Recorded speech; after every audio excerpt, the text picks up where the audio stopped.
a empezar a continuación la conferencia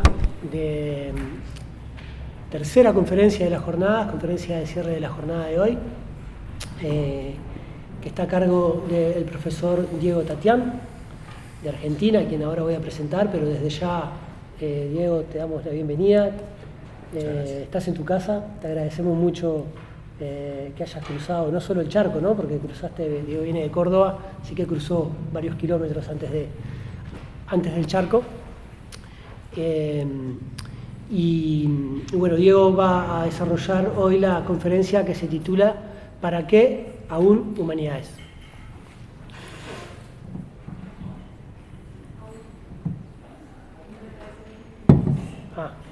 Perdón, pedí unas señas, pero creo que no eran para mí. ¿Para qué aún humanidades? Es la provocador título de la conferencia de hoy. Así que bueno, la dinámica va a ser la habitual. Diego va a realizar su conferencia, después vamos a abrir un espacio de intercambio, preguntas, comentarios, etc. ¿Está bien? Así que bueno, voy a presentar a Diego y sin más lo vamos a escuchar. Bueno, Diego Tatián es doctor en Filosofía por la Universidad Nacional de Córdoba y diplomado en Ciencias de la Cultura por la Scuola di Alti Studi Fondazione Collegio di San Carlo de Modena, en Italia. Es docente en la Universidad Nacional de San Martín y trabaja como investigador independiente del CONICET en el Laboratorio de Investigación en Ciencias Humanas de la, precisamente, Universidad de San Martín. Es autor de numerosos libros y publicaciones, los últimos, Spinoza disidente, Lo que no cae, Bitácora de la resistencia, Lecturas imaginarias, Spinoza, la felicidad y la rebeldía, La tierra de los niños, El efecto de Odoro, El odio, consideraciones espinosistas, el libro de los pasajes mitológicas de Córdoba, El efecto de Odoro y también Spinoza y el arte. Sumaría, que es autor de un manifiesto que se llama Por el derecho a las humanidades, que seguramente estará en la conversación de hoy. Ha sido director de la editorial de la Universidad Nacional de Córdoba entre 2007 y 2011 y decano de la Facultad de Filosofía y Humanidades de la misma universidad entre 2011 y 2017. Así que bueno, Diego, de nuevo, bienvenido. Muchas gracias por estar con nosotros y te damos el micrófono. Bueno, muchas gracias, Agustín. Muy buenas tardes para todas y para todos. Muchas gracias por esta invitación a participar de la conmemoración y de la celebración de los 80 años de la Facultad de Humanidades y Ciencias de la Educación, donde nunca, si bien había estado en la UDELAR en alguna otra ocasión, nunca en esta facultad, así que muchas gracias a la facultad, a su decano, Pablo Martínez, a Agustín Cano, que en realidad un compañero ya de hace varios años con quien sostenemos una conversación en torno a la universidad, pero creo que no solo. Y así que, bueno, y por supuesto a ustedes por venir esta tarde. ¿Se escucha bien? Lo que yo voy a proponerles es una lectura que espero que no sea, la he cortado, espero que no sea muy extensa o demasiado extensa, así tenemos oportunidad de intercambiar y de conversar un poco.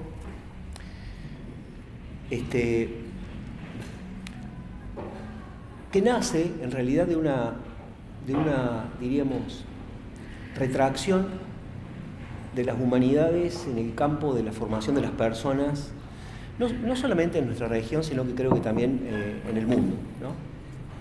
En Argentina ni hablar.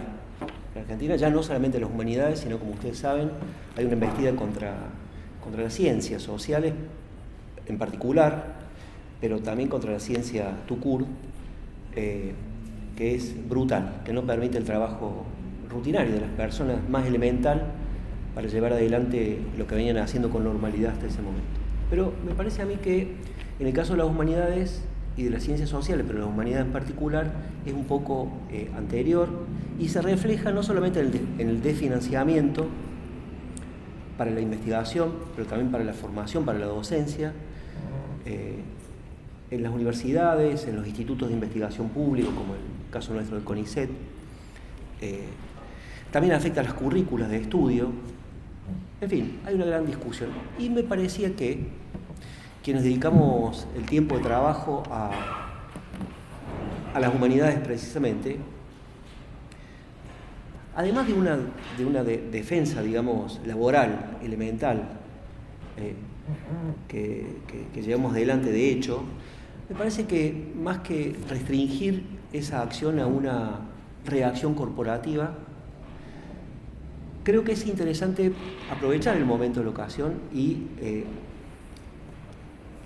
no sé, a través de una especie de autoexigencia del pensamiento y de la reflexión sobre lo que hacemos, tratar de preguntarnos efectivamente para qué, para quién son importantes o interesantes las humanidades, ¿no?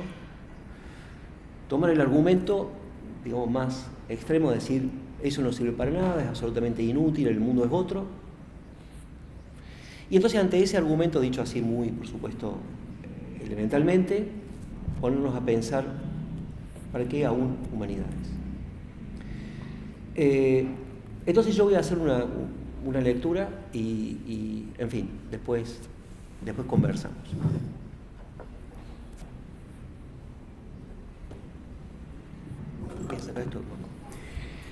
Cuando Freud escribió que el odio es más viejo que el amor, nos confrontaba, entre otras cosas, a una dificultad con la que los seres humanos debemos lidiar de manera ininterrumpida. El odio no es un accidente que le sobreviene a una naturaleza que estaba despojada de él, sino algo constitutivo de nuestra condición. Las humanidades y la cultura, es lo que quisiera proponer, intervienen o intentan intervenir sobre ese fondo dado con el que es necesario hacer algo que lo contenga o lo transforme, para que la vida en sociedad sea posible. Pero estrictamente, creo yo, ese fondo no desaparece nunca. Las sucesivas declaraciones que desde 1789 afirman que los seres humanos, por el simple hecho de serlo y sin cumplir ningún otro requisito, son portadores de un conjunto de derechos individuales y colectivos, constituyen asimismo una extraordinaria conquista filosófica y jurídica que resguarda a las personas de las eventualidades del odio, o las resguarda parcialmente. Pero aunque el derecho es una condición necesaria, no es suficiente, por tanto, para mitigarlo.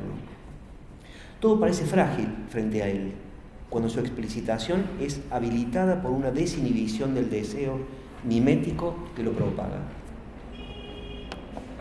Esa desinhibición sucede siempre que encuentra condiciones políticas, lingüísticas, económicas y sociales favorables a su irrupción. Las humanidades, digamos, el arte, la literatura, la historia y las otras humanidades, cumplen una tarea de fundamental importancia para que ello no ocurra, o para que ocurra menos, o para que remita cuando ocurre. La movilización de mediaciones simbólicas, retóricas e institucionales que permiten desplazar la representación de los demás como puros objetos de odio deberá comenzar por reducir el miedo que despierta su presencia, o incluso ni siquiera su presencia, su sola inminencia. ¿Recuerdan? Me gusta mucho en alguna clase, digamos, traer una escena muy pregnante de la historia de la literatura, que es la de Robinson Crusoe, cuando está Robinson en su isla, después de 20 años de estar en soledad, produciendo, criando animales y demás, y de pronto caminando tranquilamente por la playa, encuentra una huella. Claro, uno puede hacer muchas cosas cuando encuentra el vestigio de otro, donde no debía haber otro u otra. Pero ¿qué hace Robinson? ¿Se acuerdan qué hace Robinson? Robinson, uno se despierta la curiosidad de ver quién es, de fantasear con un compañero o una compañera, alguien que llega.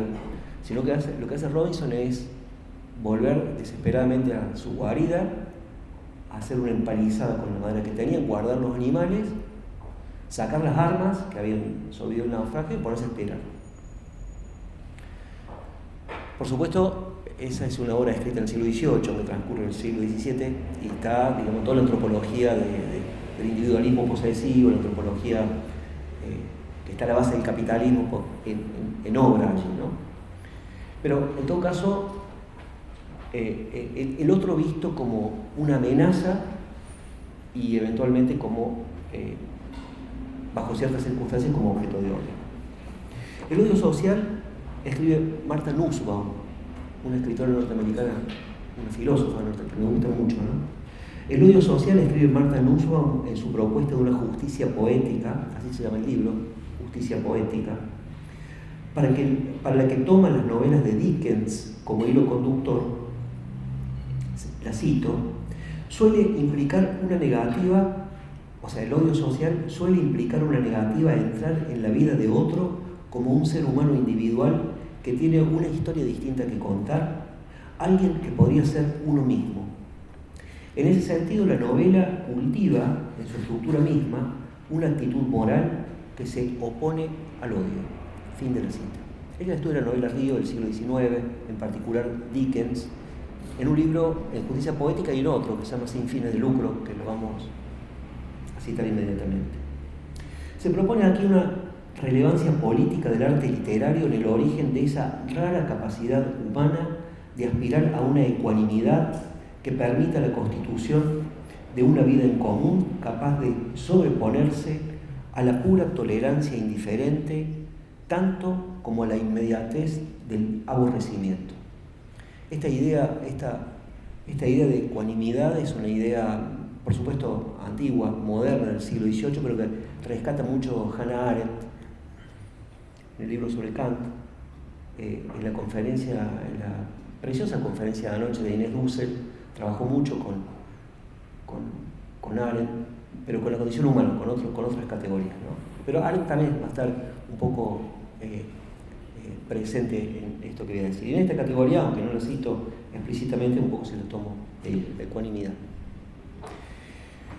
En pluralidad, las humanidades permiten imaginar y por tanto comprender o intentar comprender la vida de los otros, en lugar de evitarla como una pura amenaza o experimentarla como objeto de sospecha o de inquina.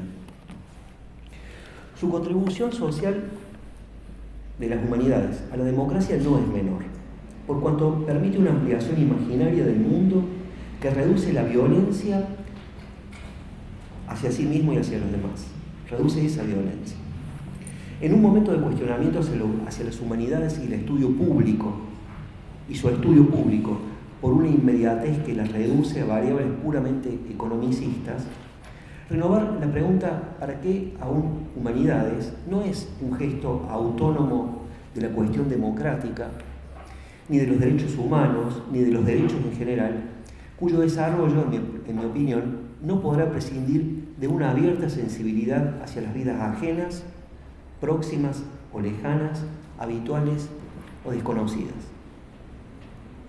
El odio que se incrementa con su prescindencia de las humanidades, pero también de otras, entre comillas, inutilidades como el arte o la curiosidad por lo que no nos concierne directamente ni afecta el interés propio, no únicamente presupone miedo, sino también idiotismo en sentido griego de la palabra.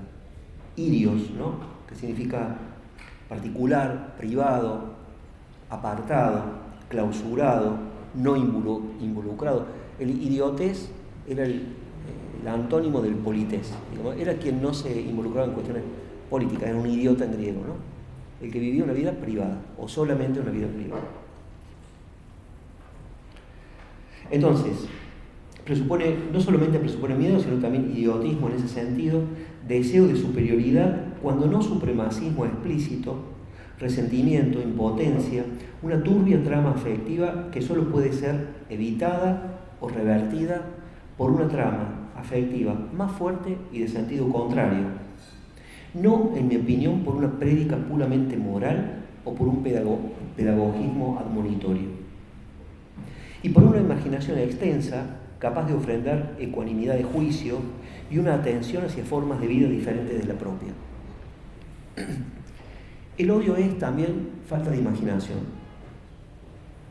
La literatura, las humanidades y el arte no conciernen solo ni tanto a un placer difractivo que se circunscribe a la vida privada, ni son impertinentes respecto al rigor racional que exigen la justicia, la política o la ciencia, sino que proveen una dimensión fundamental a la forma de vida que llamamos democrática, en mi opinión.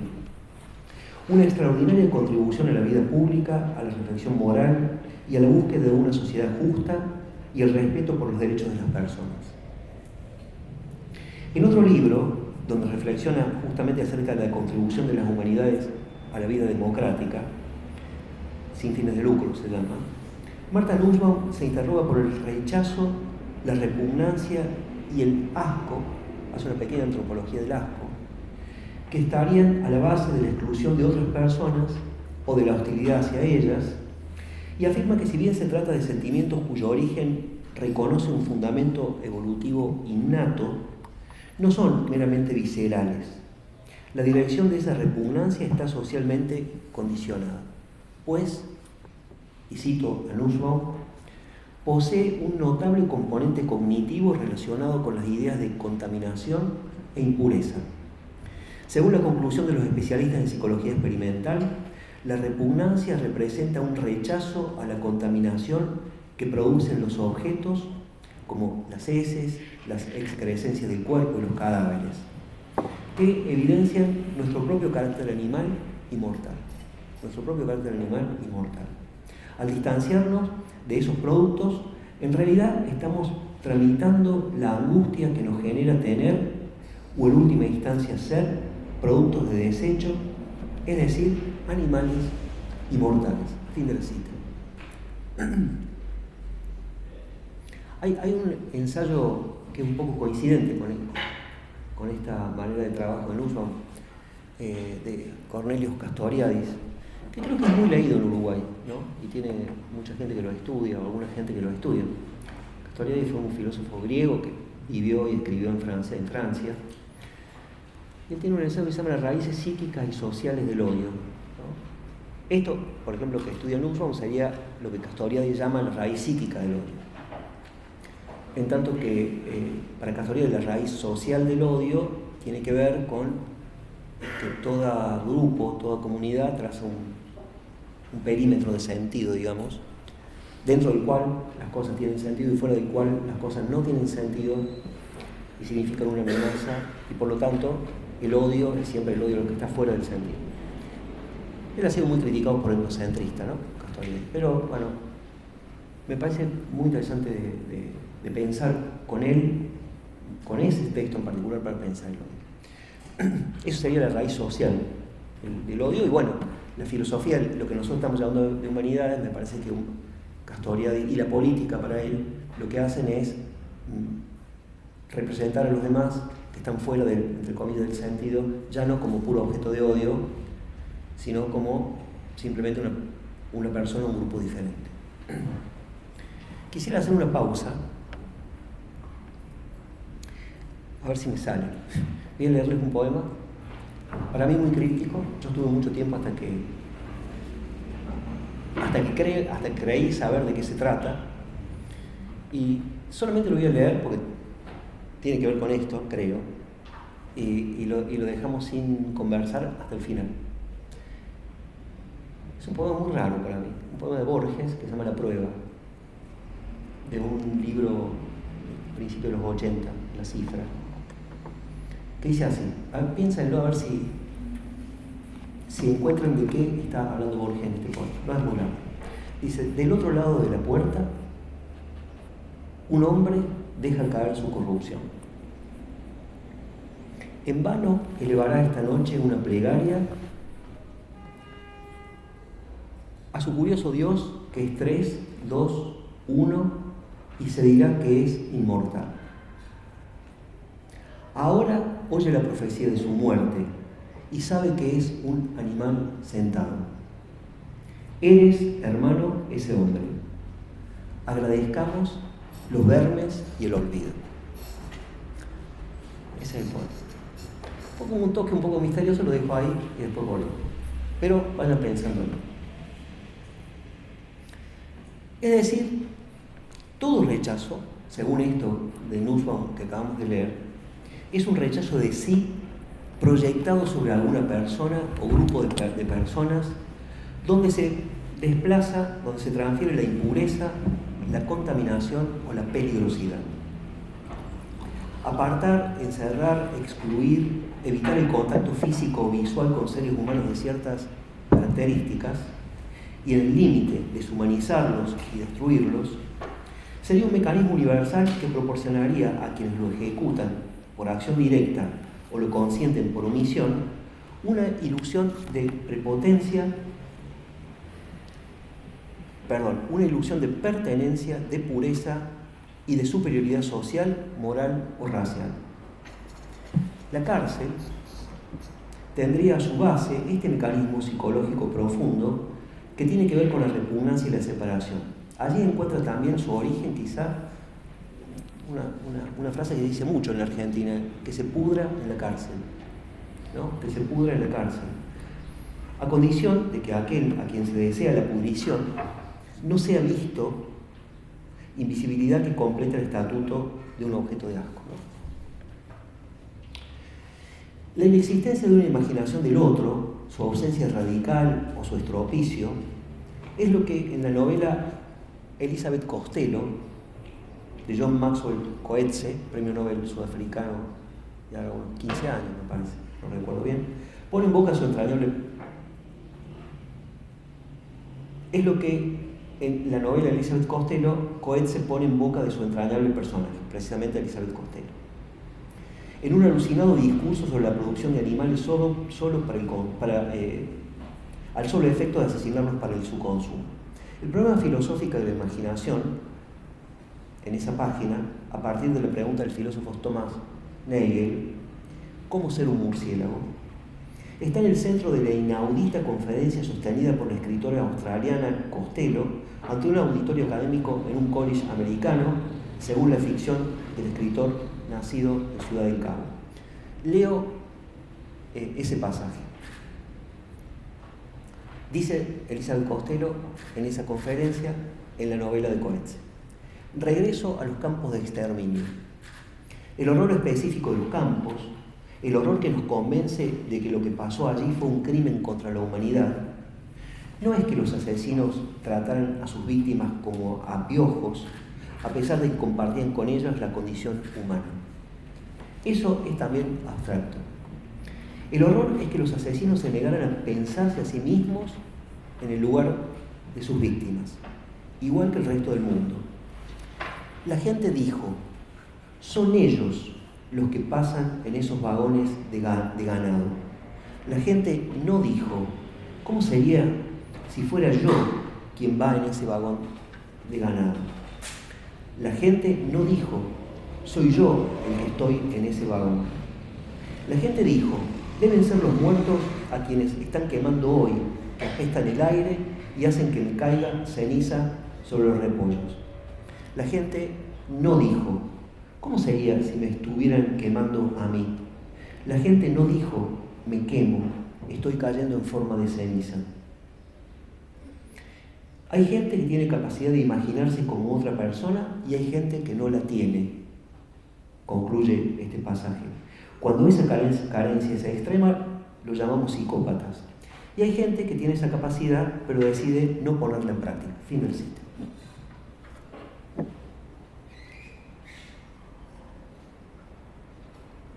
En la imaginación del otro, que revoca esa imposibilidad de ocupar su lugar, que se sustrae al destino de considerarlo como solo enemigo y de puro enfrentamiento con él, habría un desgarramiento en la clausura de la significación que reduce lo otro a lo propio y motiva el rechazo violento de lo que no lo es.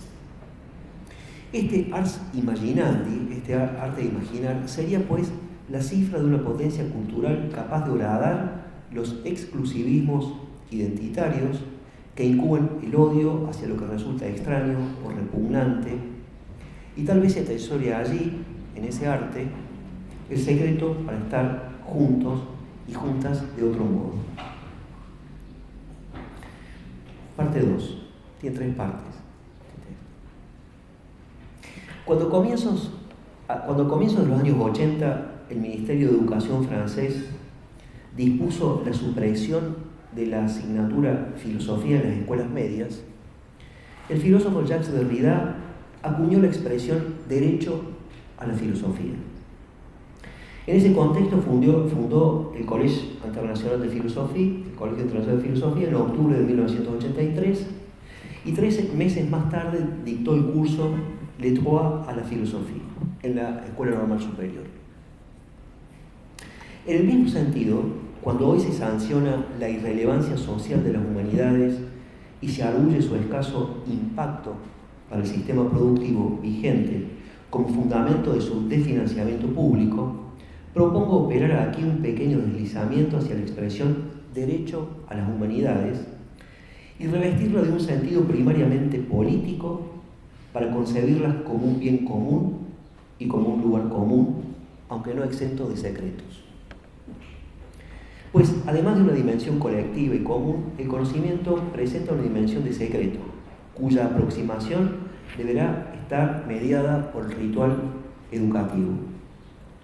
Georg Simmel escribió una sociología del secreto en la que muestra el carácter ilusorio de toda pretensión que procure abolirlo de los vínculos entre las personas y de la vida humana en general.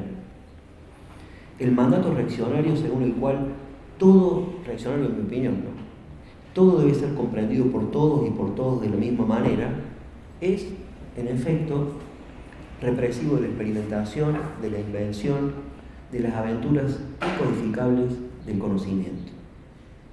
La conquista de las ideas presupone siempre el reconocimiento de una opacidad, de una dificultad que las concierne. Entre otras cosas, es por esto que no resulta fácil mercantilizarlas, es decir, comprarlas y venderlas en un mercado como cualquier mercancía. No digo que no se pueda hacer, digo que no resulta fácil, tan fácil. La palabra y el pensamiento son preciosos, escribió el sociólogo italiano Franco Casano, solo si nacen de una conquista. Es decir, si descubiertos por medio de un trabajo. El descubrimiento de las ideas comunes, requiere de una temporalidad y una paciencia diferentes a la inmediatez del mercado, donde el acceso a las cosas se halla únicamente determinado por la instantaneidad del dinero. Las ideas, es lo que quiero proponer, no pueden ser adquiridas con dinero, ¿no? O sea, adquiere cualquier otra mercancía.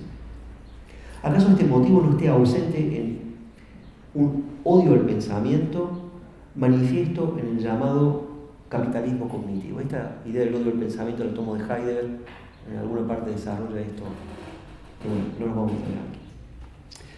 Manifiesto en el llamado capitalismo cognitivo, ni en las violencias sociales, pero también culturales, de las derechas latinoamericanas que advierten en las humanidades una resistencia que buscan suprimir por improductivas de un sistema educativo siempre más aceleracionista. Pero sobre todo, el gesto político de declarar un derecho a las humanidades deberá afrontar una pregunta que le concierne en su esencia y extremar una autoexigencia reflexiva respecto de sí. ¿Qué tienen las humanidades? Es esta. ¿Qué tienen las humanidades por decir en sus lenguas muertas y en sus lenguas vivas del exterminio de pueblos enteros en nombre del humanismo y actualmente de las limpiezas étnicas, a veces en nombre de los derechos humanos, para despojarlos de sus territorios y de sus recursos, un despojo que continúa sin interrupción hasta el día de hoy? ¿Qué dicen las humanidades de la precarización de tantas vidas que produce el capitalismo en su inscripción neoliberal? En fin, ¿para qué aún humanidades? El humanismo convivió y convive con el terror. Es el título de un conocido libro de Merleau-Ponty, ¿no? Humanismo y terror, de la década del 50. Una reflexión sobre las humanidades y su vínculo problemático con las vidas despojadas deberá tomar la I de humanismo y terror como su punto de partida. La cuestión de la I ya no cuenta, creo yo, con la guía comunista que orientaba el viejo ensayo de Merleau-Ponty, del año 48 Seguramente no cuenta con ninguna guía, por lo que deberá plantearse de otro modo. pero quizás sea posible pensar en muchos sentidos las humanidades como resistencia. ¿Resistencia a qué? Lo primero, resistencia a una humanidad sin humanidades. Un mundo sin humanidades, es decir, sin custodia de lo amenazado en la humanidad, sin memoria, sin imaginación narrativa, indispensable para una justicia que no confunda imparcialidad con inhumanidad, sin crítica, sin obstáculos a la atrocidad que castiga con la miseria planificada a millones de personas, como escribió en la carta de las juntas militares Rodolfo Walsh, y las destina a una vida dañada, sin protección de lo raro en la cultura y de lo diverso en la sociedad. O un mundo donde las humanidades cumplen apenas una función compensatoria en el saqueo de las vidas. El carácter ideográfico de las humanidades, también aquí encontramos la palabra ideográfico, remite al método de investigación propio de las ciencias históricas, sociales y culturales, basado en la determinación de los valores que suponen los fenómenos singulares de estas ciencias, por oposición al método propio de la ciencia de la naturaleza, llamado nomotécnico, basado en la determinación de los hechos según relaciones causales. Esta distinción fue formulada por primera vez en 1894 por Windelband, en su discurso de Estrasburgo, uno de los representantes, junto con Ricoeur, de la escuela de Baden. Fue una discusión muy intensa a fines del XIX en Alemania, ¿no? La expresión ciencias ideográficas o letras ideográficas posee el mismo sentido que lo que Dilthey va a llamar ciencias del espíritu. Pero con la palabra humanidades evocamos aquí no solo el estudio público de lo que quienes vivieron antes han hecho y pensado para orientarse en la rareza del mundo. Esto del estudio público es muy interesante, es algo en lo que ha insistido mucho Jorge La Rosa, que es bien conocido en esta casa, y Macellay también, ¿no? Es decir, esta reflexión sobre las humanidades, su existencia es un hecho, pero es una reflexión sobre lo que implica el estudio público de las humanidades. Es decir, cualquiera puede tener una biblioteca en su casa y darse el gusto de estudiar la humanidad, pero ¿qué significa un espacio como este, en el que un conjunto de personas se juntan a reflexionar sobre lo que otras personas han hecho y han dejado, digamos, como restos, y la importancia que tiene para la vida, ¿no? Eso del estudio público me gusta mucho, porque es lo que, en realidad, es lo que hay hoy, lo que está conmovido, lo que está bajo amenaza. Entonces decía, pero con la palabra humanidades evocamos aquí no solo el estudio público de lo que quienes vivieron antes han hecho y pensado para orientarse en la rareza del mundo, sino también una protección del sentido que los seres humanos fueron capaces de acuñar en su diálogo con la finitud y con la muerte. No solo lo que vuelve objetos de ciencia a los documentos, los monumentos y los vestigios de la aventura humana en la historia, sino también objetos de pensamiento a las acuñaciones de sentido obtenidos de la experiencia de la fragilidad del bien, de las preguntas que aloja el ser en común y los derechos que consideramos humanos. Las humanidades acompañan, por tanto, a las generaciones no solo como una disciplina, sino como un diálogo que renueva el cuidado del mundo y como catejón que detiene, retiene y posterga su destrucción, la destrucción del mundo. Tomamos prestado libremente o poéticamente esta palabra enigmática que San Pablo emplea en la segunda epístola a los tesalonicenses, catejón. Es una palabra paulina, muy importante. Es decir, significa lo que demora, retiene, impide la consolidación de lo que daña, enfrenta la iniquidad conteniéndola y obstaculiza su triunfo, pero sin derrotarla. Negación de la negación. Catejón es lo que retarda indefinidamente la destrucción y así, por vía negativa, una fuerza que protege. Si bien desde San Agustín hasta Carl Schmitt, que han usado este término, catejón, ha tenido interpretaciones que lo identifican o con la Iglesia, en el caso agustiniano, o con el Estado, en el caso schmittiano, en tanto instituciones que evitan la anomia y el caos espiritual y político. Lo intentamos pensar aquí en parcial comunión conceptual con la comprensión de Paolo Virno. El concepto de catejón ha sido muy desarrollado recientemente por la filosofía política italiana, sobre todo, por ejemplo, Agamben tiene páginas sobre esto, Massimo Cacciari y Virno, que es a quien cito aquí, ¿no?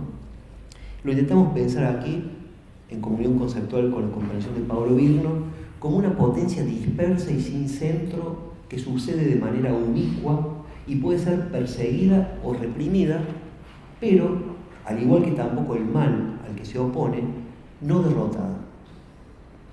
Catejón es lo que mantiene al mundo en su apertura, o simplemente lo que mantiene al mundo sin más al evitar su completa conversión en imagen del mundo, en Weltbild, absoluta como forma al fin hallada de fin del mundo. Esta idea del fin del mundo, no quiere decir que se acaba todo, ¿no? Mundo en otro sentido. Tampoco fin de un mundo. Fin del mundo. Lo vamos a dejar ahí, en todo caso después lo podemos también conversar. Virno acuña la expresión catejón republicano para designar la institución política de la multitud que se manifiesta en ligas, asambleas, comunas, no pasibles de ser subsumidas en ninguna instancia unificadora. Quisiera conjuntar a esta idea el concepto de catejón democrático, que busca en cambio relevar una dimensión o una potencia pre- o infrainstitucional alojada en el mundo de la vida y de las comunidades. Catejón democrático querría mentar una potencia que demora, una política sin futuro, desdisciplinada, imprevisible, anárquica, en medio de la condición poshumana, sin abandonar la pregunta por el enigma de estar vivo y de estarlo junto a otros y otras. La tarea del pensamiento será entonces la de concebir y practicar una forma de vida que asuma las implicancias del derrumbe, a la vez que concebir un pensamiento de la afuera, un resplandor ubicuo, inaferrable, infinito, infinitesimal, una fuerza desconocida que se mueve a paso de paloma, en el sentido de Oscar del Barco. Oscar del Barco fue un maestro, un filósofo que murió hace 2 años, a los 96 años, y que fue muy importante, creo yo, ¿no? Cultural y filosóficamente. Oscar hablaba de los campesinos, los indios, los presos, los locos, las mujeres, los obreros, los niños, los poetas, para constatar en los seres humanos, en las comunidades, en los simples, en los raros, algo irreductible al control y la administración de la vida por los poderes triunfantes del capitalismo posthumano. No se trata de una filosofía de la deserción, a menos que ésta sea comprendida como un modo de mantenerse en medio del mundo, atentos a lo que preserva en el instante de su amenaza mayor. La expresión potencia que demora atesora un principio de incertidumbre y sostiene un no saber que permite transitar entre lo oscuro con paciencia activa. Corrobora la existencia de una potencia que demora lo que destruye, o la destrucción, a la vez que no abjura de la esperanza en una potencia que demora en nacer. La locución humanidades con cuidado del mundo pone en obra un dislocamiento del mundo en sentido fáctico positivista, donde por tanto mundo no equivale al conjunto de todo lo que hay, o no solo, sino más bien evoca una excedencia y la apertura que lo hace posible. Así, mundo es también lo que no hay, lo ausente, lo que falta, por estar retraído, por haberse perdido, o no haber sido inventado aún, lo posible, lo escondido, lo que se sustrae o no deja verse. lo exótico, ¿no? Exótico, que es fuera de lo que se puede ver. La expresión cuidar el mundo abre pues la tarea a una complejidad irreductible a lo que ya está ahí, presente y a la mano, a lo que puede ser comprendido sin un trabajo del pensamiento. Reducción que redundaría exactamente en una pérdida del mundo. En el sentido que quisiera conferírsele aquí, mundo no es un concepto autoevidente ni un sistema de certezas disponibles, sino una opacidad y una indeterminación que revelan su significado a la experiencia solo merced a una mediación de las ideas y a resultas de una praxis. Sin esa experiencia así constituida no habría mundo en sentido pleno.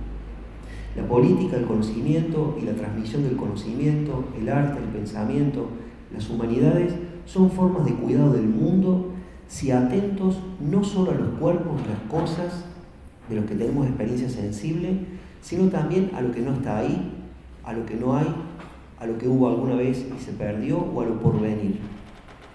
Ideografía de lo que es singular y de lo inconmensurable o extraño o ausente. Cuidado del mundo alberga así una interrupción del circuito que establecen los significados impuestos por lo que ha vencido, lo que normalmente llamamos realidad. Mundo sería más bien lo que hace un hueco en la realidad, lo que permite entrever detrás de ella, lo que la destotaliza y mantiene en el abismo, lo que reserva la posibilidad de que todo sea de otro modo. Es decir, opongo mundo y realidad. El fin del mundo es que solo quede la realidad, para adelantar. Cuidado entonces como protección de lo que está bajo amenaza por fragilidad, también como memoria de lo que efectivamente se perdió y como preservación de la pregunta por lo que difiere o llega de otra parte. Tercera y última parte.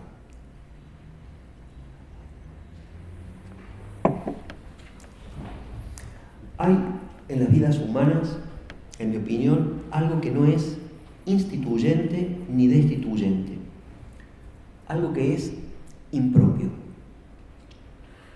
Se trata de un término que busca entrar en constelación con otros, que en el pensamiento contemporáneo comienza con un prefijo negativo, como lo impersonal que emplea Simone Weil en su texto sobre la persona y lo sagrado, lo inhumano, desarrollado por el último Lyotard en un libro de ensayos y conferencias que se llama precisamente así, lo inhumano, o la categoría de no sujeto de la política en la que trabaja el filósofo español Alberto Moreiras por relación al pensamiento post-hegemónico. Él dice que no hace una crítica a Laclau, sino que es un suplemento al pensamiento post-hegemónico y esa categoría de no sujeto, de que algo que no controlamos en la lucha por la hegemonía, complementa en realidad la teoría de la Laclausiana, ¿no? Lo impropio procura nombrar algo que acompaña la aventura humana de lo que no disponemos. El pensamiento, el lenguaje, la memoria en su núcleo involuntario están atravesados de impropiedades que los despoja de su carácter instrumental y disipa toda ilusión de dominio sobre ellos, ¿no? Allí, más que en lo propiamente humano, es donde las humanidades encuentran una tarea. Lo impropio no es algo con lo que se pueda hacer algo. Solo es pasible de una lucidez que se obtiene en el arte, la política, la filosofía, o se revela en personajes de la literatura como el Bartleby de Melville o el Jacob von Gunther de Robert Balzer, bueno, etc., ¿no? Impropio es lo común, lo que no es propiedad de nadie, que no equivale a decir que es propiedad de todos, y no podría ser objeto de ninguna apropiación, ni individual ni colectiva. Eso común no es algo que esté ya ahí al alcance de todos. Es lo que resulta de una experiencia y de una tarea, lo que se revela quizá al cabo de una vida entera.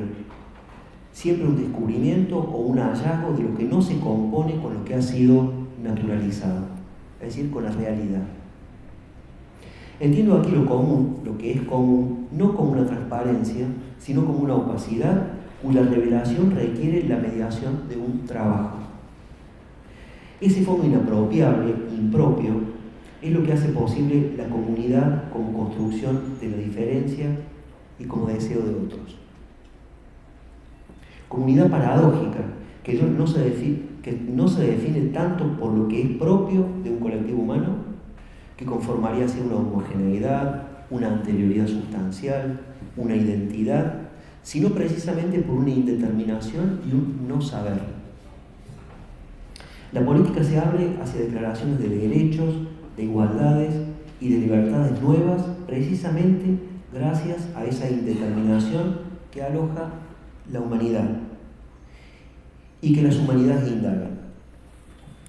Por eso, impropio no es algo como una meta a lograr, ni encierra un carácter propositivo de ningún tipo, más bien pretende considerar una dimensión de la experiencia humana, tomarla en cuenta negativamente para evitar las instancias sacrificiales que se producen si no se lo hace.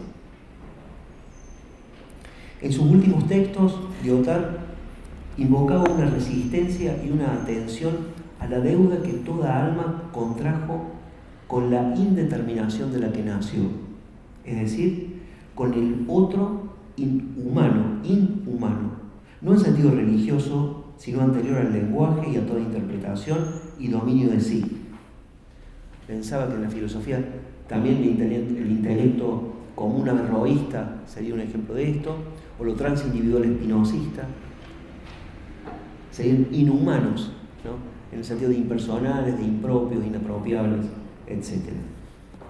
El trabajo de la filosofía, de la escritura, del arte, de las humanidades, se orienta como resistencia a testimoniar y preservar esta inhumanidad, es decir, algo privado de habla, incapaz de mantenerse erguido, vacilante sobre los objetos de su interés, inepto para el cálculo de sus beneficios, insensible a la razón común, dice Lyotard.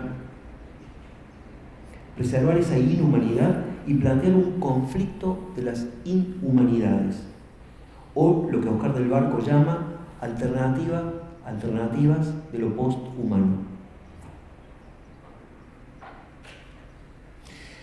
Si lo propio del ser humano es estar habitado por lo inhumano, que en rigor no es algo propio, sino más bien impropio, infans, carente de habla, la violación de los derechos humanos, la deshumanización social, económica, antropotécnica, biopolítica, etc., lo es tanto respecto de la humanidad del ser humano como de lo inhumano que hay en él.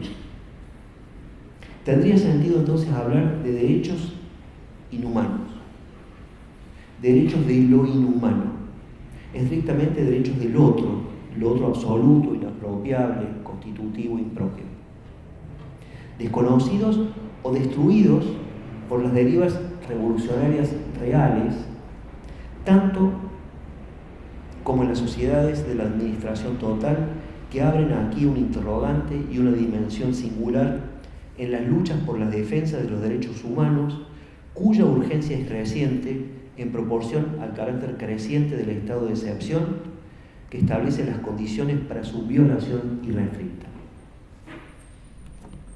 No es posible hacer política desde el no sujeto, ni desde lo inhumano, ni desde lo impropio. La política es lucha por la hegemonía, es lucha por el poder. Pero es necesario que la política, como contienda por la hegemonía y combate por el poder, considere en sus prácticas lo no subjetivo en la vida colectiva y lo impropio o lo transindividual en los seres humanos.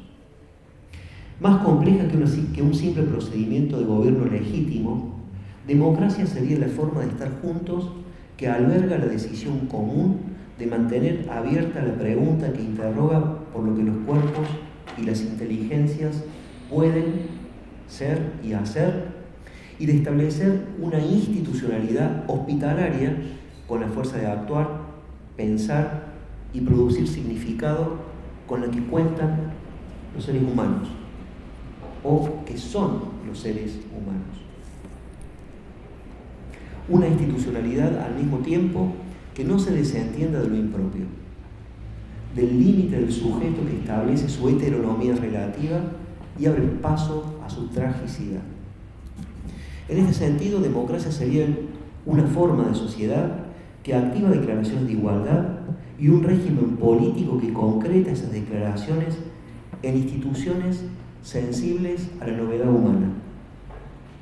Para ello resulta necesario construir las condiciones de irrupción conjunta de un poder popular y un intelecto general no sacrificiales, capaces de hacer prosperar conquistas y de apropiarse de ellas, capaces de sostener una fuerza productiva de instituciones con las que proteger la fragilidad y la finitud humanas, lo indeterminado de la humanidad como fuente inagotable de derechos. Si nos obcecamos en mantener la palabra humanidades y asignarle el estatuto de un derecho social, es para introducir un litigio paradójicamente conservacionista en su significado y llamar humanidades a ninguna abstracción sino a la protección de lo singular sin equivalente.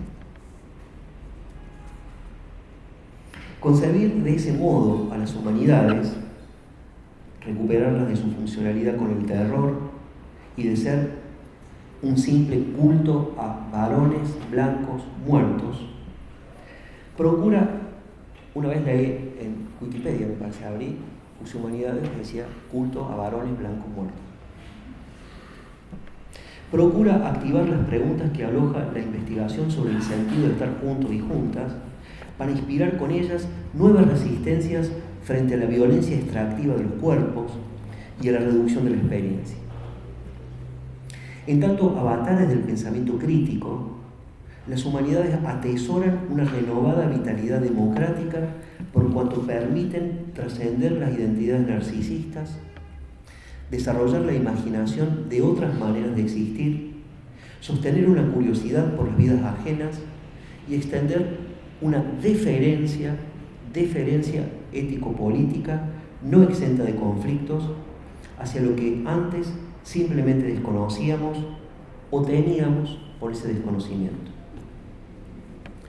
Resignificar las humanidades desde la precariedad, a distancia de cualquier tentación estetizante, permite considerarlas como inexplorado lugar del otro, como invención y novedad, como conservación de lo que se haya amenazado de pérdida y transformación de lo oprobioso en la existencia que nos toca, para dejar venir lo que no ha tenido lugar hasta ahora. Lo imprevisto es el ser humano mismo. Hay una página muy linda de un escritor francés, en la Argentina se está leyendo mucho, que es Pascal Quignard, ¿no?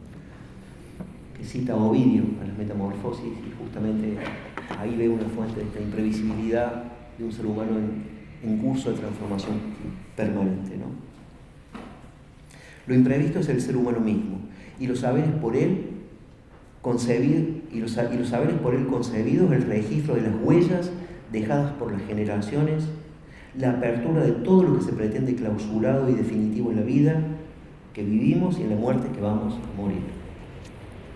Más que una definición y una determinación de lo que el ser humano sea, el trabajo de las humanidades, en las bibliotecas, en los archivos, en las universidades, pero en los barrios, en la falla de un sistema de muerte, en los resquicios de la lengua, en las emociones desconocidas, en el riesgo del desvío hacia ninguna parte, en el sentimiento de precariedad, en la crítica de la precarización. El trabajo de las humanidades, como todo esto, pone en abismo el registro de la infinita variedad y de las infinitas transformaciones que componen su aventura en el tiempo, siempre interminada, indeterminada y en curso de algo nuevo. De aquí en más, la promesa de las humanidades es la de sostener hasta donde se pueda un humanismo crítico, en los términos que Horacio González legó como tarea en la última página de su último libro, y, lo cito a él, ver si ese nombre, el de humanismo, ¿no? Ver si ese nombre, tantas veces pronunciado en vano, podía extraerse, si de ese nombre, tantas veces pronunciado en vano, podía extraerse alguna huella cuyo barro seco atestiguara que allí pasó un chubasco antiguo, donde alguna vez alguien vio el fugaz brillo salvador de la rareza humana.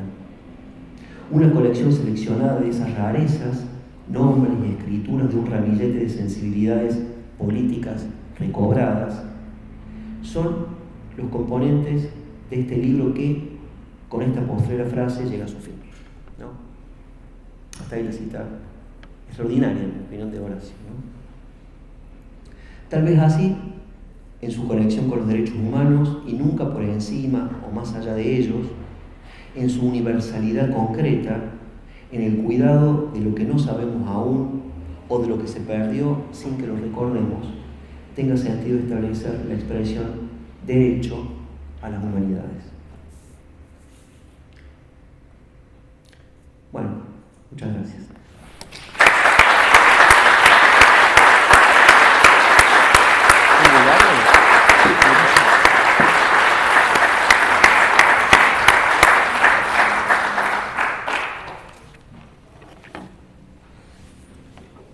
Bueno, Diego, muchas gracias. A vos. Y bueno, ahora damos espacio para reacciones a esta maravillosa conferencia de Diego y bueno, comentarios, intervenciones, preguntas. Una cosita. Me faltó decir en relación a algo que Agustín mencionó en la... Gracias por la presentación, Agustín.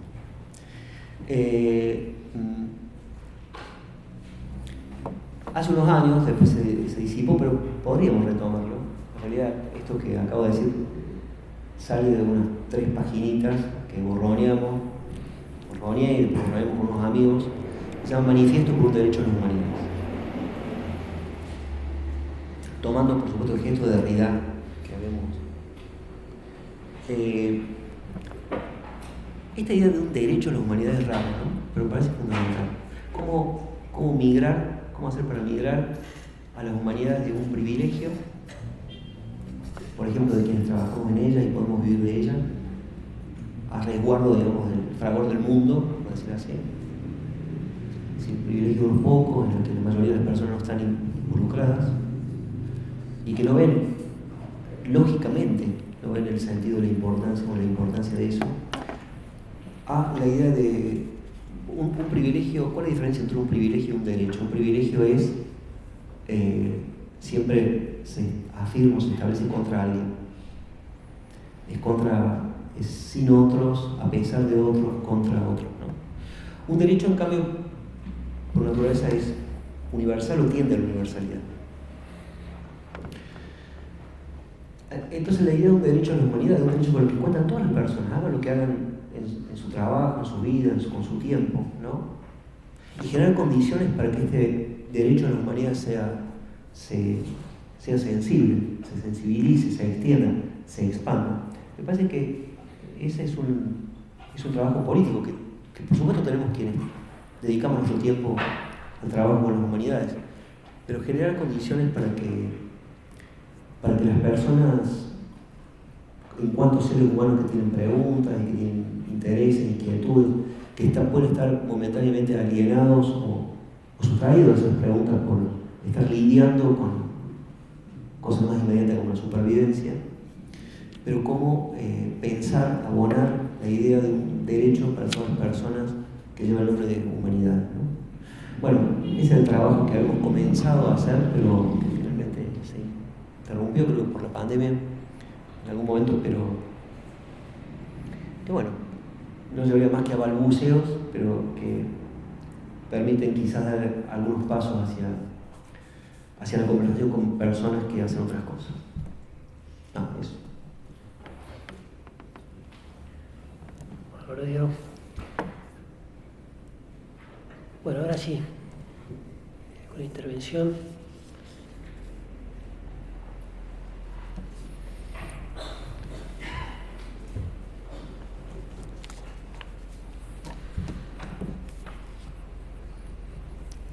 ¿Alguien sabe de qué habla Borges en el poema que leímos? ¿Y? Creo que no te prestaron atención al resto de la conferencia, quedaron ahí.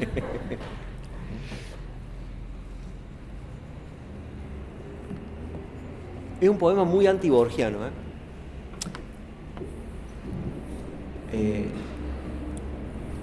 si quieren les doy mi interpretación. ¿Ah?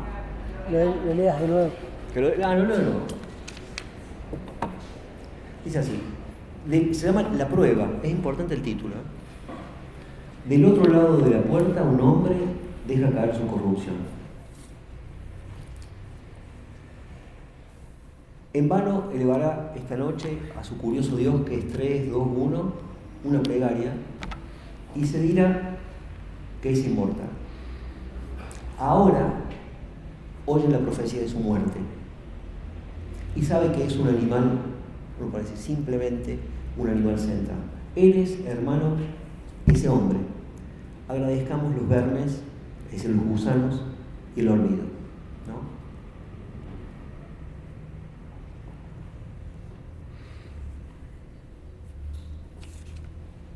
Como decía el chavo, ¿se dan?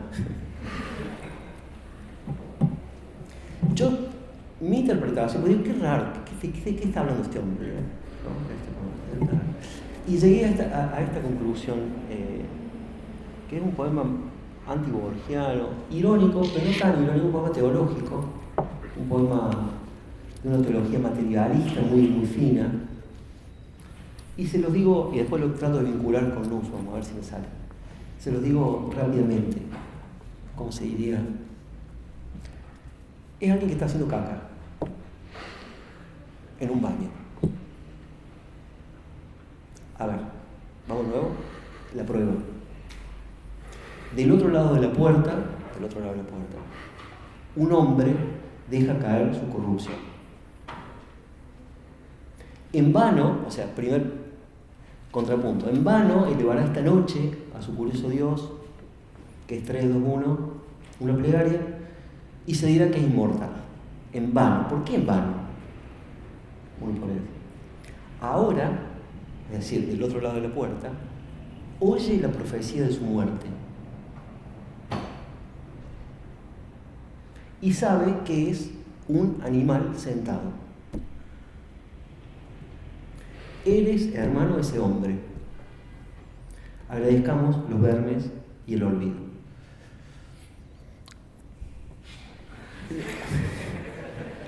O sea, la prueba es lo que uno deja en el inodoro, digamos. Sería. ¿La prueba de qué? La prueba de la muerte, ¿no? En vano elevará esta noche y se dirá que es inmortal, en vano. La prueba, la corrupción, digamos, el excremento es la prueba de la muerte. Eso también tiene un significado. A mí me gusta este poema de Borges porque hay una sugerencia, digamos, la idea de Nussbaum de que la repugnancia o el asco tiene que ver con hay una primera experiencia de sí, un auto-odio, por decir así, con las sustancias que el cuerpo segrega y con otras cosas también, ¿no? Y que entonces es un mecanismo psicológico por el cual los seres humanos proyectamos en otros seres humanos eso que encontramos originariamente en nosotros y que es una manera de despojarnos de eso que no queremos sentir, ni percibir, ni ser, ni saber, y que entonces ahí empieza, sería la raíz psíquica, ¿no? O esa proyección. Y entonces Nussbaum, lo que, no sé si lo dice muy enfáticamente, pero deja ver y lo dice, ¿sí? Es que, en definitiva, se trata de crear una pedagogía y una cultura que nos reconcilie con la mierda, perdón, propia, ¿no? Un poco. Entonces, ella, por ejemplo, usa refiere, ahora que me acuerdo, los cuentos infantiles, cuando hay brujas, donde hay seres que vienen malos, lobos, digamos, de fuera, ¿no? y lo contrapone a un libro que es de Sendak, que hizo una película donde viven los monstruos, ¿no? Una película de animación, si no la hizo Ghibli, los japoneses, ¿no? Bueno, pero por ahí. Y que es un cuento infantil, pero que hay un niño que sus padres lo castigan y lo mandan a la pieza, y en vez de llorar, lo que hace con la imaginación es irse al país de los monstruos, donde los monstruos juegan con él, retozan con él, van juntos, ¿no? Y entonces él contrapone ese cuento infantil al resto de la cuentística infantil, donde los monstruos y los brujas dan miedo. Entonces, ¿cómo reconciliarse con la propia sustancia y con los propios monstruos como principio, en vez de que desactive la proyección en otro de eso que somos? Sería, ¿no? Este poema de Borges, profundamente humanista, en ese sentido, es un problema raro y que tiene que ver con eso, digamos, ¿no? Atender la prueba de que somos finitos, de que somos mortales, de que muchas veces somos malolientes, de que somos frágiles, como, en fin, se podría poner en constelación con esa, se me ocurría, ¿no? Que podría ponerse en constelación con esa reflexión que hacía Nussbaum en su antropología de la repugnancia.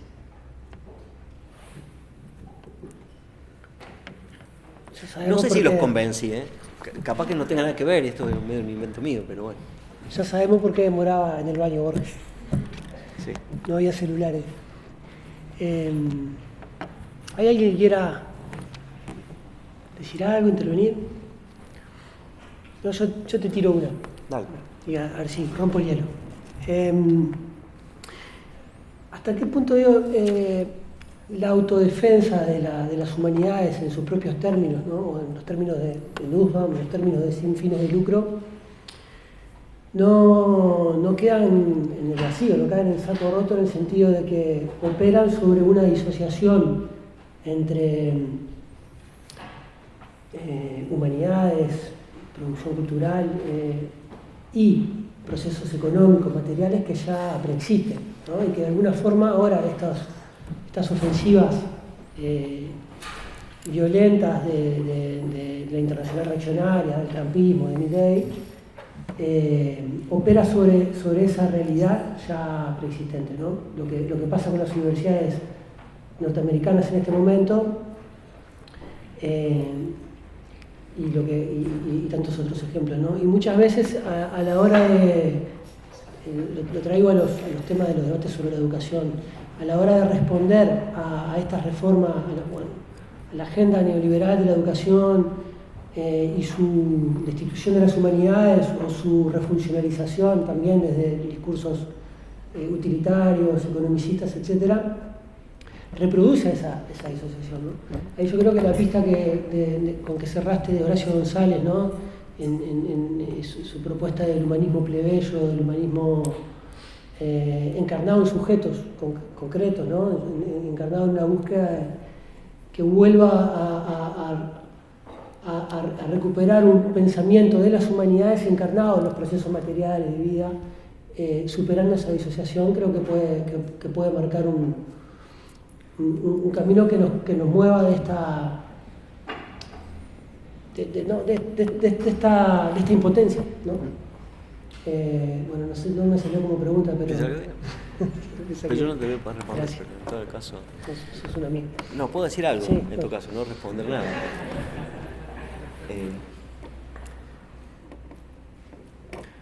El problema de una humanidad sin humanidad es, digamos, ¿cuál es el problema político hoy?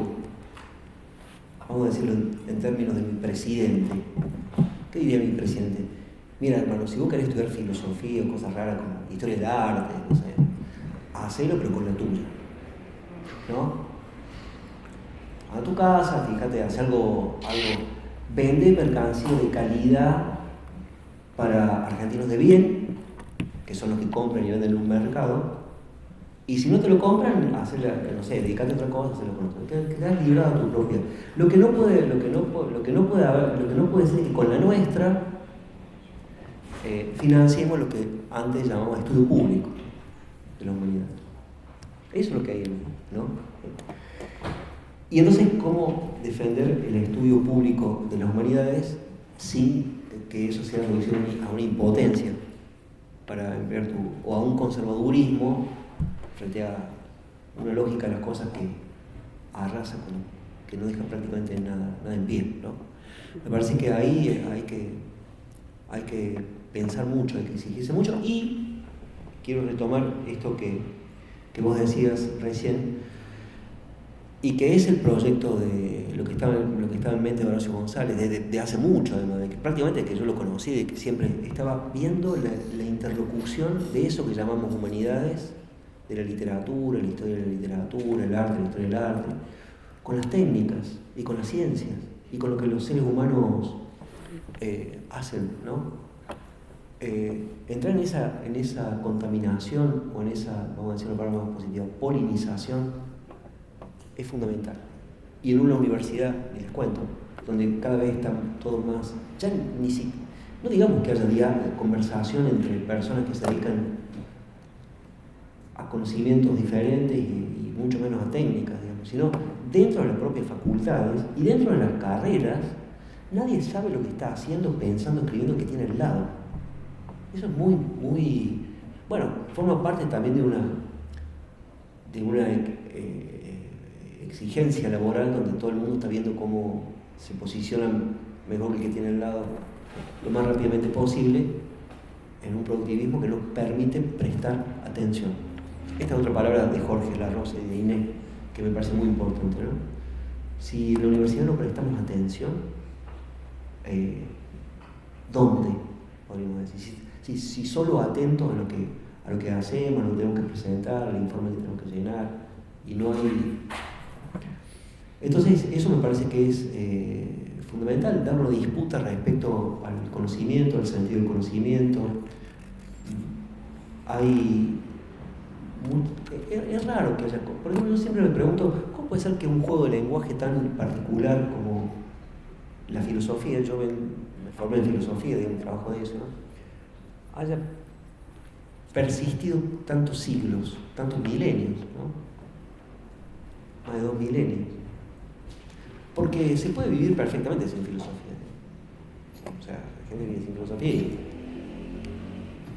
Pero sin embargo hay algo que resiste en eso, que está hablado en griego, está hablado en latín, con palabras. ¿Por qué pasa eso? Es raro, ¿no? Hay un misterio ahí. Que no haya... Ahora está frente a una embestida muy fuerte. Sí, muy fuerte me parece.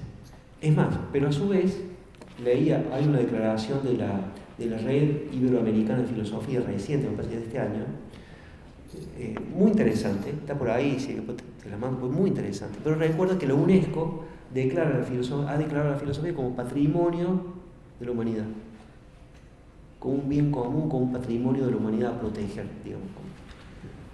Qué raro, ¿no? A mí me gusta, digamos. Yo creo que es así, que hay que proteger eso, porque nos hace mejores como seres humanos, ¿no? Y discutir qué nos hace mejores como seres humanos. Pero yo creo que es fundamental, eso que tiene por supuesto una dimensión política evidente, pero es fundamental la interlocución con las personas que creen en el conocimiento libre, en el estudio del mundo, ¿no? No solamente, acá, de nuevo, hoy lo estoy citando mucho, me viene Jorge Larrosa, ¿no? No solamente el aprendizaje como capacitación lo más acelerada posible que me posicione en un mercado laboral de la manera más exitosa, o sea, es horrible. Entonces, desplazarnos del aprendizaje en esos términos al estudio que pone el acento en el objeto de estudio, no en uno. El estudio del mundo, como cuidado del mundo, ¿no? De las materias del mundo entendido por supuesto así, no como cosas, como cuerpos, como reinos, sino también lo que tiene que ver con lo que los seres humanos han hecho, con las ideas que han dejado en un mundo intangible, que hay que estudiar y que renovar. Ayer Inés también recordaba esa idea tan conocida de Arendt de que la educación es la transmisión de un mundo a quienes acaban de llegar. que llegaron después. Pues si no, no habría cosas, digamos, ¿no? Y me parece a mí que eso es fundamental. Lo que hay en juego, lo que está ante su fin en todos estos proyectos llamados posthumanistas, yo creo que es el mundo, ni más ni menos. Entendido en este sentido, ¿no? No en un sentido catastrofista. No es que se va a acabar todo. Y ahí me parece que hay una contienda de las facultades, en un punto, pero también y también una interlocución que librar entre las facultades y que llevar adelante para lograr una lucidez colectiva que esté integrada por lo que los seres humanos efectivamente hacemos, ¿no? Que es trabajar y estudiar y comprender muchas cosas muy distintas. Y las humanidades en ese concierto, acordando con su lengua, y ver cómo puede afectar y ser afectado,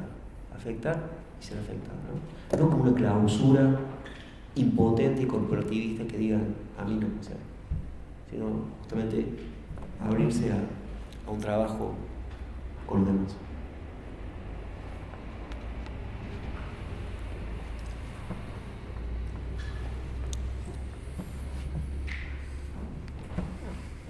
Allá hay una. Allá. ¿Me parece? Gracias por la pregunta. Quería hacerte una consulta, básicamente dos cosas. Cuando te referís a lo no sacrificial, digamos, ¿qué marco teórico, digamos, qué tradición estás pensando? Porque lo nombrás claramente, pero no vinculado a eso específicamente. Y después, otra cosa que me venía a la mente todo el tiempo que estabas hablando, que es las humanidades, digamos, como el viento que sopla en contra, digamos, del ángel de la historia, de Benjamin, ¿no? O sea, las humanidades, creo que hay como en esa alegoría como el contrapeso, digamos, frente a ese viento del infierno, ¿no? Que sopla y que hace que el ángel de la historia, ¿no? Esa montaña de cadáveres, bueno, me vino a la mente esa imagen de las humanidades en esa negatividad, en esa tensión. ¿Cómo eso?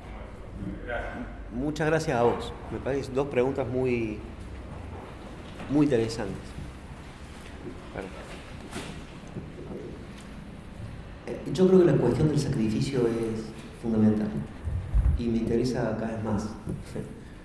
De hecho, el año pasado hicimos unas jornadas con unos amigos en el interior de Córdoba, en Río Cuarto, que el tema era política y sacrificio. Y tomar la cuestión del sacrificio como prisma para comprender las sociedades humanas, digamos, nuestras propias sociedades, donde hay un cierto sentido común que puede llegar a escandalizarse de que en tiempos pretéritos, comunidades primitivas tomaban víctimas, las ponían en mesas como esta, les sacaban el corazón, como si nosotros no hiciéramos lo mismo. Como si el sacrificio no fuera la lógica de la exclusión en la que permanentemente estamos dejando afuera a muchas personas, a muchas vidas, y dañando muchas vidas, no solamente vida en un sentido biológico, ¿no? Entonces la cuestión del sacrificio a mí me parece que es... y creo que lo nuevo sería una sociedad ya no sacrificial. ¿Cómo hacemos para una sociedad? Digamos, porque claro, lo curioso de nuestra sociedad sacrificial es que no sabe que lo es. Es que cree ser civilizada, muy civilizada. Salvo un poco se ve cuando pasan cosas como las que actualmente suceden en Gaza. Entonces ahí hay... Pero si no pasara eso, nuestras sociedades son sacrificiales.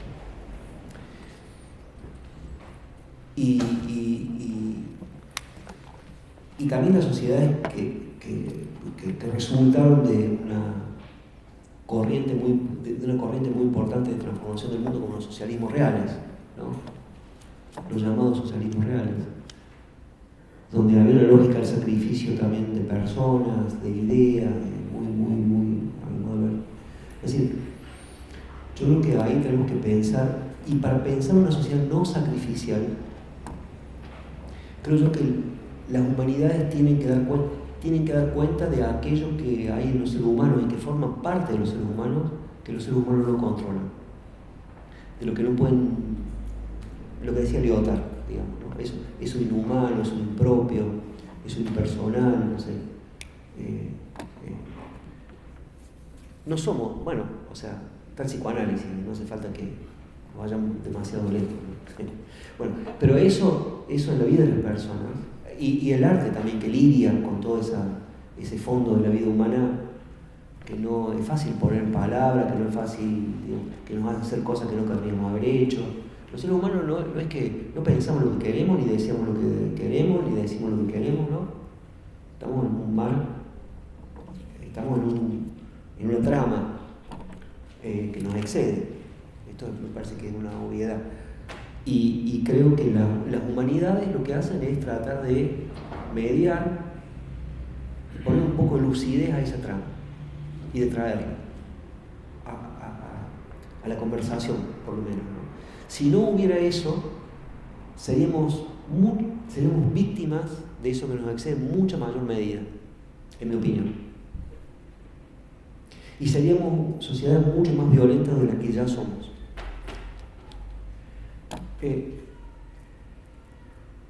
Más violentas y más sacrificiales. Entonces yo creo que ahí se juegan muchas cosas, ¿no? Mostrar que, digamos, la pregunta del último Barthes, ¿no? De cómo vivir juntos, esa pregunta, ¿cómo vivir juntos? Porque requiere de algo que no se sostiene desde un criterio puramente productivista o economicista, que es otra cosa, ¿no? Que estamos acá, los seres humanos no sabemos para qué estamos. No estamos para producir bien, ni para producir ganancias, ni para ser más ricos. Eso sí lo podemos hacer, hay una dimensión. La condición humana es tal que tenemos que... Pero no sabemos para qué estamos. Y lo peor es que lo que puede haber en curso es que ni siquiera la pregunta ¿para qué estamos? Permanezca. Que ya no nos importe preguntarnos para qué estamos. Y eso va a ser una sociedad no solamente más pobre, sino más violenta. Porque lo mismo que nos mueve a la violencia nos va a seguir moviendo, pero mucho más. Si no hay la mediación simbólica de ese trabajo, entre comillas, inútil, que tiene que ver con estas materias de cosas, ¿no?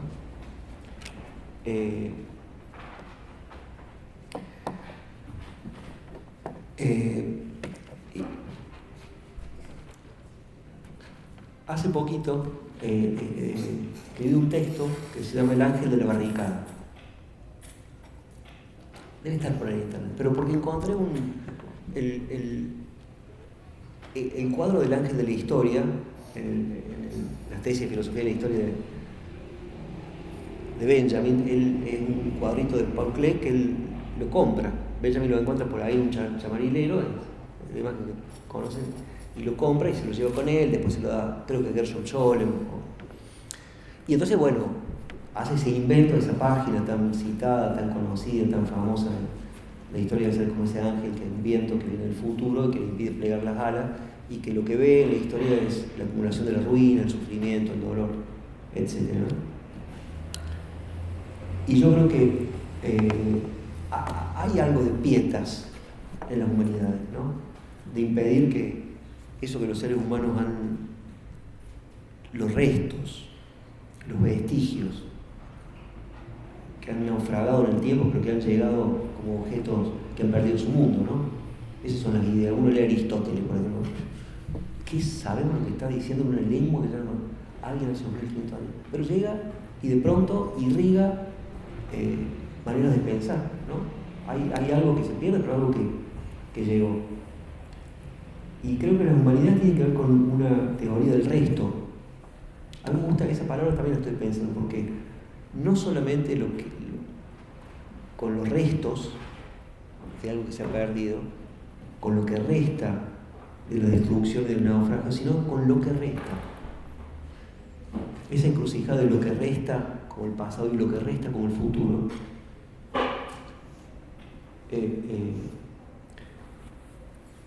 Agamben casi tiene un libro que se llama El tiempo que resta, creo, no me acuerdo cómo se llama, pero tiene que ver con el resto y que lo toma de San Pablo, ¿no? Ahí hay ese trabajo con los restos y con lo que resta, con el resto, me parece que es muy importante, porque el mundo también tiene que ver con el porvenir y con el pasado. Si no hay pasado y no hay porvenir, no hay mundo, digamos. Son formas, la liquidación del pasado como en un progresismo reaccionario que acusa de conservadores a quienes tienen algún tipo de curiosidad e interés por lo que han hecho quienes estaban antes, ¿no? Un mundo de una profunda ingratitud, porque hablamos una lengua y tenemos coordenadas para vivir que no las hicimos nosotros, ¿no? Que nos han sido legadas. Entonces me parece que si hubiera un afecto que me parece que es propio de toda esta embestida un poco bárbara contra lo que no da ganancia, es de una profunda ingratitud, sería la ingratitud, habría que pensar en la ingratitud. Ese trabajo con el resto creo que es muy importante, y entonces lo que yo haría, lo que yo estaba diciendo que escribí, hice como una travesura, encontré otro ángel, Paul Klee, que es muy interesante porque es un ángel que está mirando para adelante y está como diferido. Hay un angelito que está ahí, otro ahí, es como si fueran muchos ángeles, es uno solo, pero que está como si se moviera, con muchas alas por lo tanto desplegadas. Y entonces me ocurrió que podía ser el ángel de la barricada, no un ángel que mira hacia el pasado, con los ojos desorbitados, como lo describe Benjamin, eso también, sino un ángel que mira no tanto, tampoco hacia el futuro, como si en un progresismo, sino a dónde estás, a dónde estamos. Un ángel que invita a ser parte de un no saber que es condición de que pase algo. Sería. Entonces yo juntaría esos dos ángeles, que son de Klee y que como figuras de las humanidades, como figuras en las que pensar en esa encrucijada, las humanidades. Bueno, no sé si te respondo mucho, pero se me ocurrió eso.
Muchas gracias.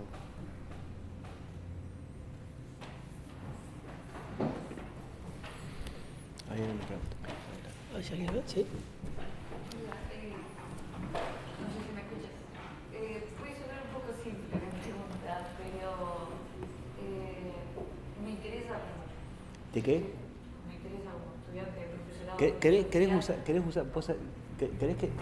Yo te lo llevo. Porque estoy un poco. No puedo hablar más. Ah, dale, porque estoy un poco sordo. ¿Que le interesa como estudiante de ¿Te profesión? interesa como estudiante? Sí. Puede ser un poco simple mi pregunta, pero en relación como futura profesora de filosofía, me interesa fomentar la comunidad entre la juventud. En mi caso sería enfocado en adolescentes, usted está más enfocado en terciaria, pero en relación, ¿no?, a la problemática que apoya con la sociedad contemporánea individualista, las humanidades es una herramienta práctica, pero ¿cómo le parece que es mejor fomentar este sentido de comunidad? Bueno, de por sí tenemos en medio de las humanidades, pero no sé si ha probado algún método. No.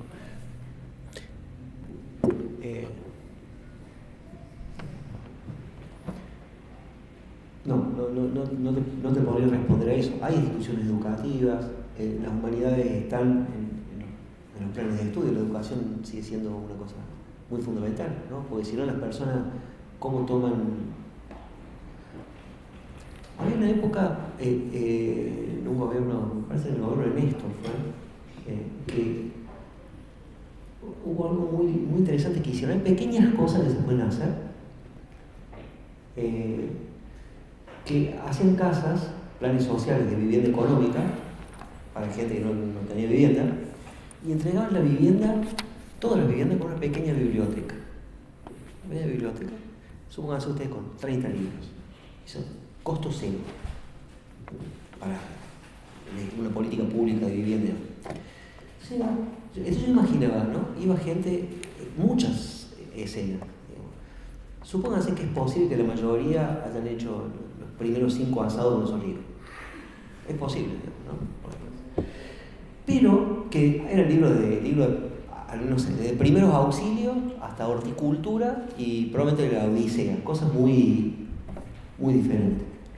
Y a lo mejor, no sé en qué porcentaje, un niño, yo me imaginaba, o por lo menos me fantaseaba con que un niño o una persona, un grande o lo que fuera, de pronto toma un libro por primera vez y lee y le pasa algo.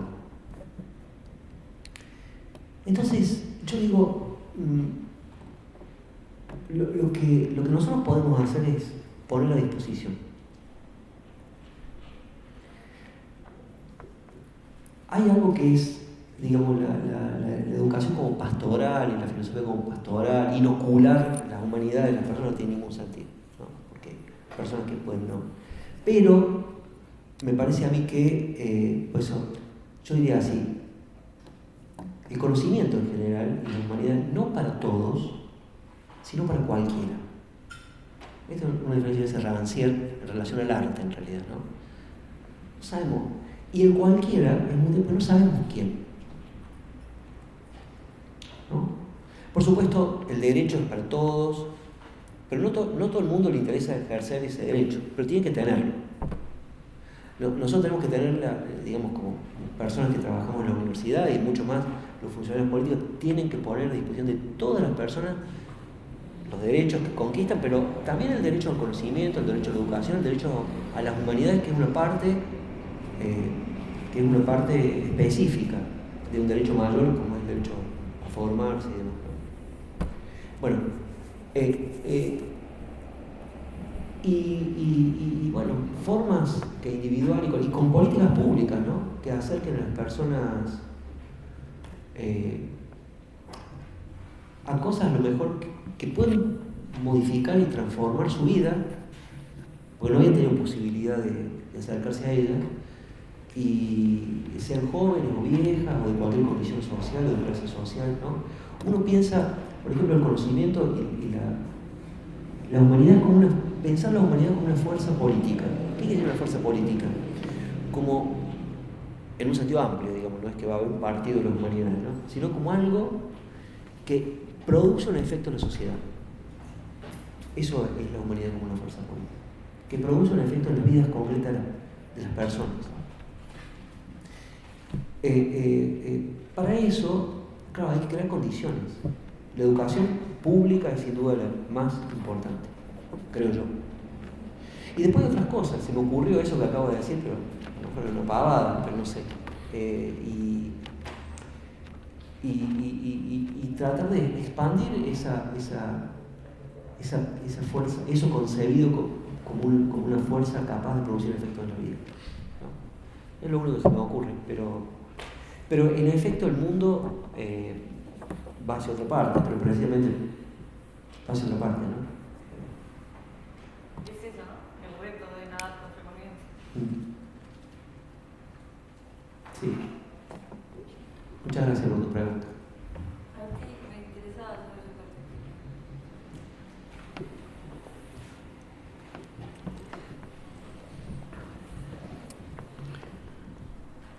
¿Alguna otra pregunta, intervención?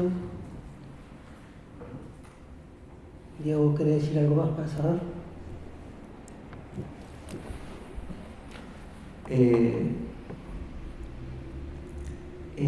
A mí me parece muy, lo digo de verdad, no solamente, me parece muy importante que estemos conversando de estas cosas. Que haya un grupo de las personas que somos, un día de semana a la noche, es como una escena también importante que está en la piel del mundo, que pasa, imagino que pasa en muchos otros lugares, universidades o no, en un mundo muy sacudido por la violencia en este momento, no hace falta que abundemos demasiado en esto. Pero entonces la vieja práctica de la... Miren, sí, se me ocurrió una cosa. Sí puede ser. Yo les mencioné a Pascal Quignal, que es un estilo que a mí me gusta mucho, ¿no? Y que... Acá. Tiene 3 líneas que había escrito una cosita que dice así. ¿Qué es el hombre? El ser humano, ¿no? Hablando de humanidades. Y dice Quignal, un palo para matar, una bolsa vieja para transportar lo matado, como una especie de pellejo, una lengua para referir la matanza del muerto al sobreviviente a quien se da de comer lo que se mató. Punto.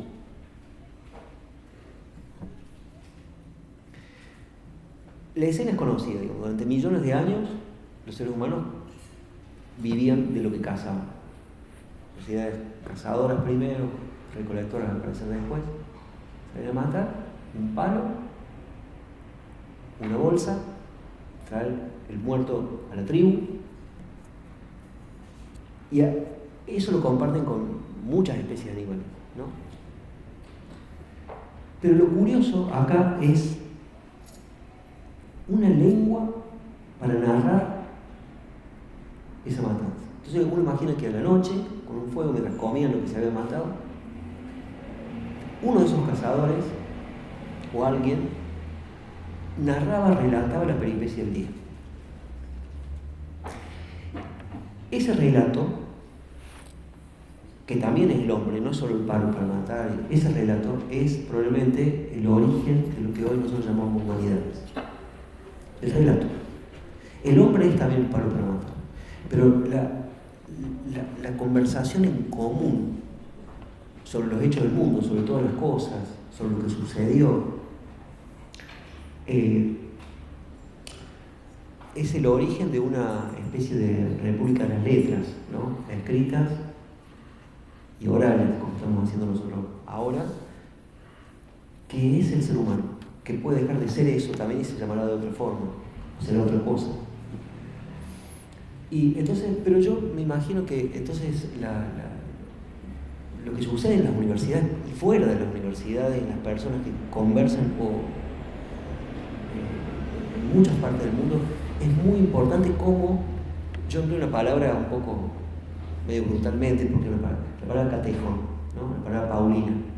Catejón es una fuerza que impide, dice San Pablo, que el fin del mundo se consuma, se realice completamente. El catejón no es una potencia revolucionaria, no es que va a producir otro mundo, simplemente va a impedir, es negativa, la destrucción del mundo. Entonces yo creo que lo que las personas hacen en muchos lugares es muy importante para sostener el mundo, para mantener el mundo abierto. Desde esa escena que era de Quignal a esta, a muchas que como esta están sucediendo en todas partes, ¿no? Entonces, bueno, quiero decirles con esto, este circunloquio, que me gustó mucho estar aquí, estoy muy agradecido a la facultad y a ustedes por esta conversación.